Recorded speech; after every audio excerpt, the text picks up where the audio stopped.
Guys, look oh. Sa Banawe Rice Terraces. Ang angas, no? Ang talino naman ang gumawa niya. Bakit kaya ganyan yung design niya, no? Parang hagdan. Kaya nga, Kaya Banawe Rice Terraces to. May kanin ba dito? Wait, ano ginagawa mo?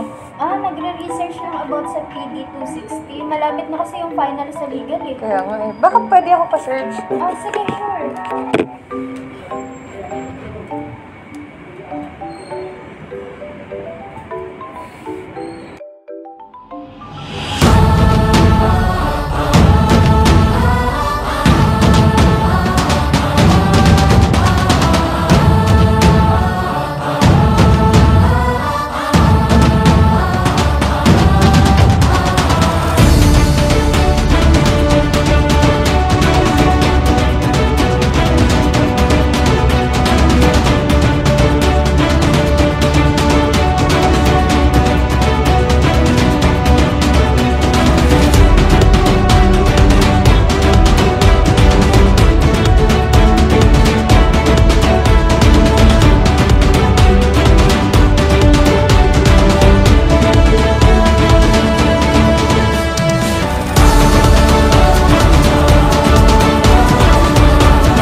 Cultural heritage sa Philippines. Ang interesting lang kasi. Ay, bet ko yan. Lagi ko nakikita yan. Parang ganda, no?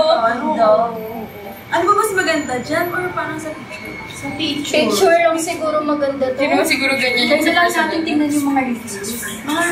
Kasi di ba pag may picture na usual na edit na rin. Kaya okay. Pero reviews, hindi. Magtanong na lang tayo sa mga kapwa natin na reporters. Baka may nakapunta dyan. Para you know, may follow-up question. Sige, ikaw magtanong ha. Ako magtanong. Hindi, ikaw lalapit. Ikaw lalapit. Ikaw magtanong. Hindi, ikaw na. Sige, tara. Sige. Ayan, isang magandang hapon sa inyong lahat. PLM Harry Boners. Nagbabalik ang inyong Krisha Chikadora at kasama natin ngayon si... Hi, Shanika. Tristan Ramirez po from BPED 11. John Markel Fernandez, Manufacturing Engineering. Miss Damasin, third year, Financial Management. Adrian Sunjam po, second year from BSCS Block 2 po. Ars Enispino from BAC 11 Mascom, Chas! Erica Dotto, BS in Physical Therapy. Lance Paulo Del Rosario Colleagues, Bachelor of Secondary Education, major in Science. Salvi Delphine Mazop, School of Government. At i-interviewin natin siya para sa ating finals about sa Presidential Decree number 260. So, ano nga ba yung pinaka-memorable heritage site na napuntahan mo sa 17 na nasa decree na yon? San Sebastian Quiapo Church. Hindi memorable moment, pero every kasi bisita iglesia, it's one of the church na laging nasa listahan namin. And tuwing nandoon kami, out of all the churches na binibisita namin, doon kami pinaka nagtatagal. Kasi sabi ng papa ko, syempre laking Manila kami. So parang mostly ang heritage namin nasa Manila, ganun. And sabi niya, way back, dapat daw dun sila ikakasal. Pero yung mama ko lang may ayaw. So yun po. Para po sa akin, yung pinaka-memorable na heritage site is yung sa Ifugao Rice Terraces. Even though hindi pa ako nakapunta doon, may napanood kasi ang documentary na fini-feature yung Ifugao Rice Terraces, kung ano na yung current situation nun sa kasalukuyan kasi current na. Pala yun, kung ano yung itsura niya ngayon, kung paano namumuhay yung mga tao dun sa lugar na yun. Ayun po. Yung Baraswain Church sa Malolos, Bulacan.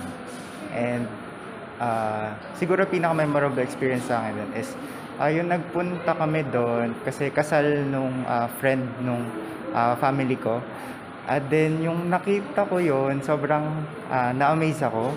And parang naalala ko yung mga napag-aralan namin ng elementary na iba sa Burris Wayne Church, doon yata ginanap yung sa Malolos Congress, if I'm not mistaken. And parang nag-flashback lang lahat ng mga nabasa ko doon. Ito talaga, one of the most memorable site talaga na napuntahan ko is ito, the Miagao Church in Miagao, Iloilo. Kasi, way back 2017, nung pumunta kami dito ni Mama, at yung reason ba't namin ito pinuntahan is because ito yung pinaka-favorite place niya at dito rin kasi siya bininyagan. Sa Iloilo siya bininyagan and dito sa church na to. And if I'm not mistaken, itong church na to is designed by Baroque. Baroque style siya. So, the petroglyphs of the rock shelter in Angono Rizal, primarily because it's my province and I'm a non-Manila student in PLM. So, siguro wag na tayo lumayo dito na sa nasa Intramuros, yung San Agustin Church. So, I think important siya for two primary causes. Number one is, syempre, bilang isang Roman Catholic Church, very important na nagsisilbi kasi siyang reference na hanggang matagal na masyado yung Roman Catholic belief natin and isa siya sa mga nagpataguyod doon. Pangalawa is yung artistic sense. So, nung pumunta kasi ako doon, isa sa mga kinabiliban ko doon is yung meron silang mga designs na maganda talaga na parang siyang for architecture as inspirational.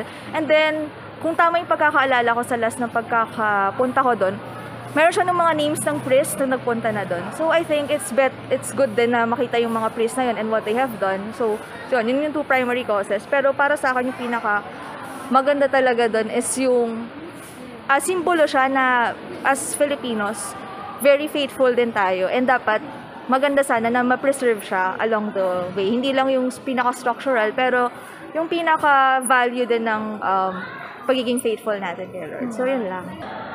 So dahil napuntahan mo yung heritage site na yun, bakit ba important sa ating mga Filipino na i-preserve yung mga heritage site katulad ng church na yun? I think yung reason para ang importance ng pag-preserve ng ating heritage is siya yung nag-link between the past and ang ating present. For me, need siya i-preserve kasi aside na nagiging residential area din siya, doon din kasi doon kumukuha ng pangkabuhayan yung mga tao na naninirahan doon sa Ifugao, specifically doon malapit sa Rice Terraces. And also, since national heritage natin siya, makikita kasi natin doon, it's not just about the view or yung ganda ng place. Syempre may mga history din na nakapaloob or ini-imply, especially kapag nakikita ng mga naninirahan doon, yung lugar na yon, naalala nila or nakakapag-reminisce sila from the past, kung saan doon nila nakita kung gaano ka-perseverance yung mga ninuno nila, yung mga sinaunang tao doon sa lugar na yun. Ayun po. Siguro for me, important siya kasi para ma-preserve yung parang yung history, yes. Kasi syempre ang dami ding nangyari dun sa site na yon and ayun. Based on my knowledge po kasi yung church na yun is sobrang tagal na po niya na built and marami na po siyang pinagdaanan, especially po yung malakas na earthquake po dito sa for me po, kailangan po talaga siyang i-preserve para po mas ma-view pa po siya ng mga future generation. Tapos, ang pinaka-idea ko lang po siguro kapag po sinabing i-protect po yung historical sites is, nandyan po siya. It's to show respect po dun sa gumawa. And at the same time, para makita po natin kung saan po tayo nagmula. And I think protecting something that is from the past makes you someone na maaari mo pong magamit sa pag-shape mo po sa kung ano ka in the future. And yun lang naman po yung reason sa akin. For me, it's very important na yung mga heritage natin is ma-preserve kasi may mga history. And history shown us how Filipinos remain steadfast in the midst of pandemic. Right now, di ba, we're experiencing pandemic, pero yung mga history pinapakita niya na kung gaano tayo bilang mga Pilipino na nagsusumikap tayo na patuloy tayong lumalaban sa hirap at ginhawa. Kasi bilang isang Pilipino, 'di ba, kilala tayo bilang mga matatapang, 'di ba? Yes. For me, kailangan i-preserve yung mga ganung lugar kasi hindi mo siya makikita basta-basta sa iba eh.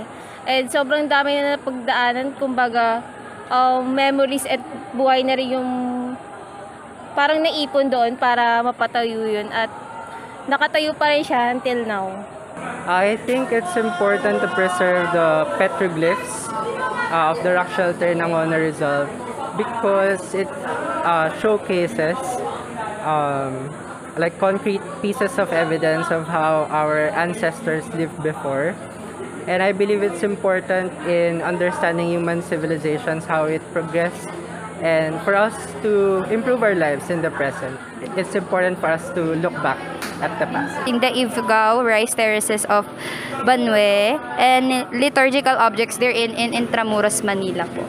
So, the reason why I chose these two historical places is because for one, yung rice terraces po, it provides the insight of natural resources sa Pilipinas. So, important siya in a sense kasi unang-una, yun yung isang sign na kung ano yung mayaman yung bansa natin, which is bigas. And bukod doon, yung mga tao pong gumawa nun ay kasama sa kultura na natin, yung mga taga-Ifugao po. And being in Asian countries in where there are lacking of marginalized groups such as tribes, isa siyang maganda at educational way to remind Filipinos kung anong meron tayo. And isa doon is pwede rin po siya sa mga bagay na ipa-proud natin as Filipinos kasi it was considered as wonders of the world, 7 wonders in the world. Secondly, yung sa liturgical objects naman sa Intramuros, history is something na we should be all reminded of. And yung Intramuros kasi, isa siyang base nung ng mga soldiers during the wars na meron tayong na-face. And because of that, it shows a huge part of the Philippine history na dapat malaman ng mga bata at future generations to be exact na yung lugar na yon maraming lumaban at maraming nagpakahirap para makuha natin ang freedom natin. So those places showcase the importance of valuing freedom as well as realizing that there are many people who fought for that. Yun lang po.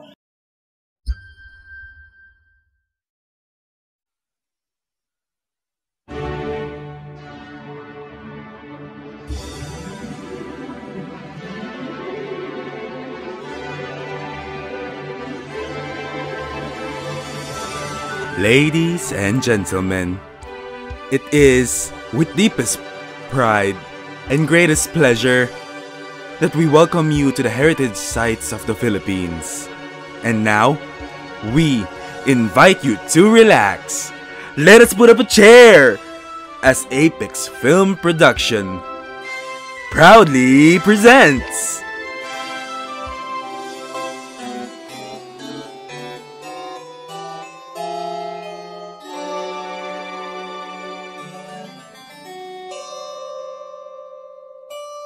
Please stay tuned, everyone.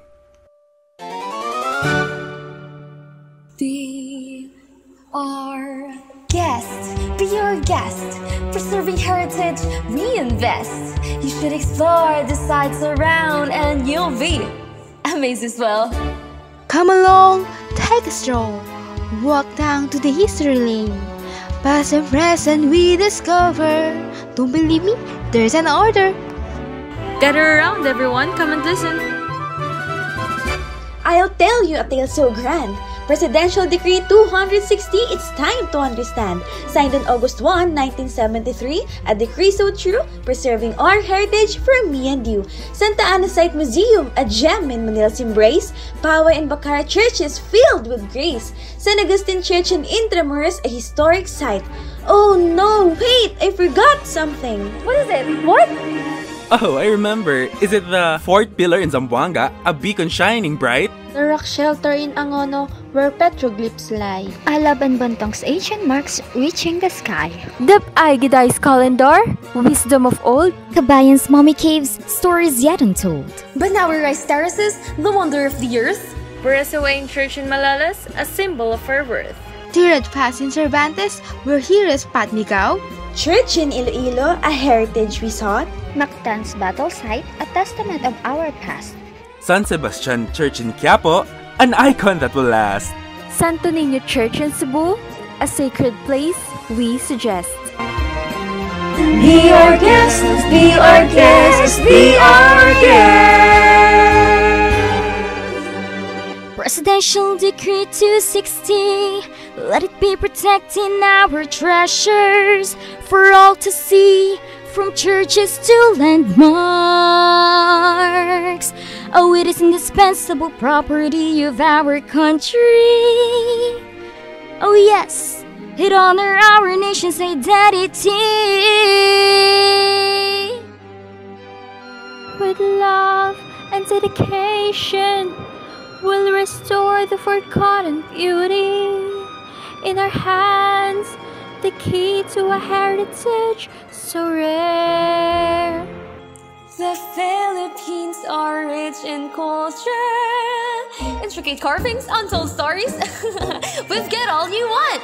Yes, this is Philippines. Did you know that in the Philippines, there is an order in preserving and utilizing the country's properties for the promotion of our national identity, understanding of history and culture, and tourism development? That is the Presidential Decree number 260, where it declares several sites in the Philippines as national cultural treasures, shrines, monuments, and landmarks. Also, the National Museum and the National Historical Commission are designated as the responsible authorities for the preservation, restoration, and the reconstruction of these sites in collaboration with the Department of Tourism.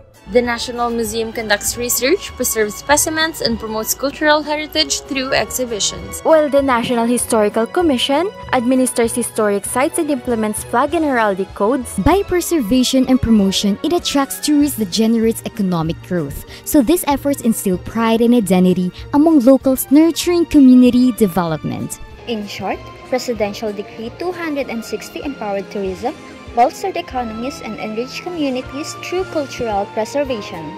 The Philippines may not be the richest country in the world or may not have the highest standard of living, still, the Philippines is considered as the true gem for the travelers. So, if you want to experience the beautiful beaches, amazing wildlife, landscape to die for, ocean adventures, cultural and culinary delights, the warmth and hospitality of the Filipino people, then come visit our country. You are very welcome. Be our guest. Be our guest.